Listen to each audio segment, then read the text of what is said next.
going to move on to another film, and I think there's only one of us who's seen this, and not very surprising that this person beat a path to this particular film, because the film is a new documentary called My Name is Alfred Hitchcock.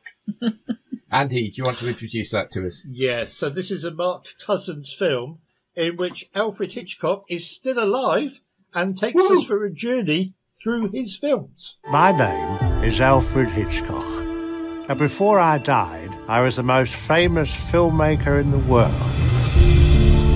My films were like Jimmy Stewart in Rear Window. They loved looking. So basically what happens at the beginning of this film, you get a caption that comes up on the screen. It's directed by Mark Cousins. And the caption reads, "This film was written and narrated by Alfred Hitchcock."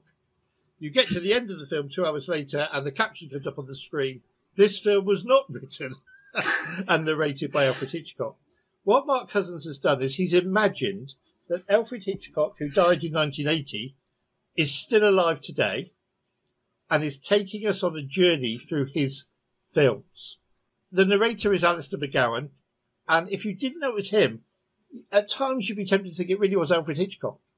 And what Mark Cousins has done, weaved into the script references to the internet and mobile phones, with Hitchcock saying, well, of course, we didn't have CGI back in the day. We didn't have the mobile phones that you people have. We didn't have the internet.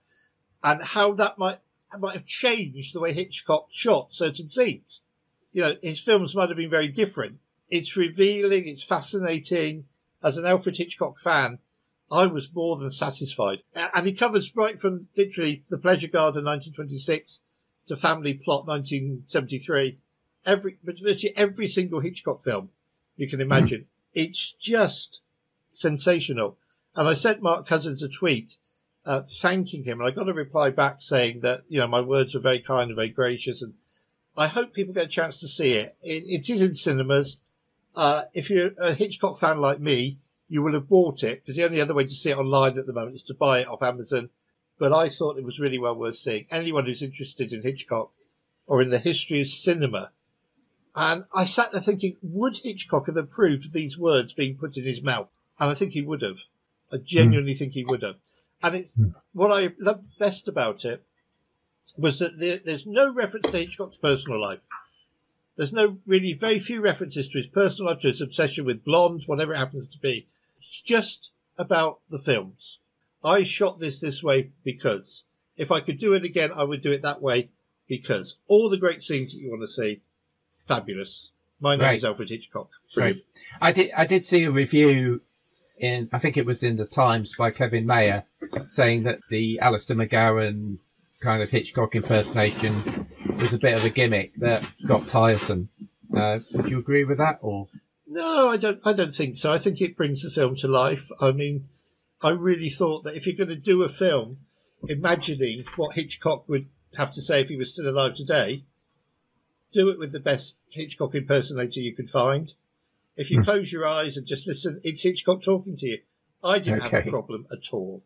I really didn't have a problem. I think that's a bit of a sniffy review, if I'm honest with you. Okay. As somebody who would choose Alfred Hitchcock as their specialised subject in Mastermind, did you actually learn anything new about the films? Yes. I mean, he was pointing out some stuff in Psycho that I hadn't really noticed before. So when we go into Sam's shop, there's a bag of moss and peat, and of course Marion's in the bog, in the back boot of the car now. There are knives that are directly pointed at Albergath's head, the detective, when he's in the shop, and we know what happens to him. He gets knifed. But it wasn't just little details like that. It was overall the way scenes were constructed.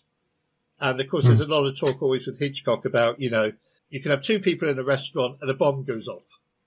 Where's the suspense? Hitchcock said, you show the bomb. You show the bomb, and the two people are talking unaware there's a bomb. And that's what creates the tension. That's what creates the suspense. I thought it was really good. And I think Mark Cousins is a great filmmaker anyway. I've always enjoyed his films, and I think he's to be applauded for this one. Andy, scores for My Name is Alfred Hitchcock. Any film that's going to feed my Hitchcock obsession gets a 10.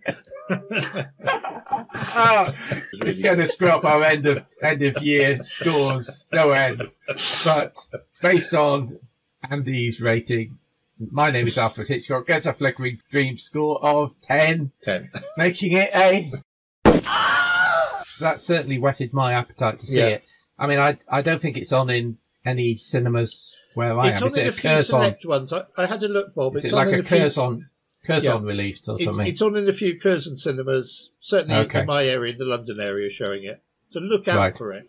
But yeah.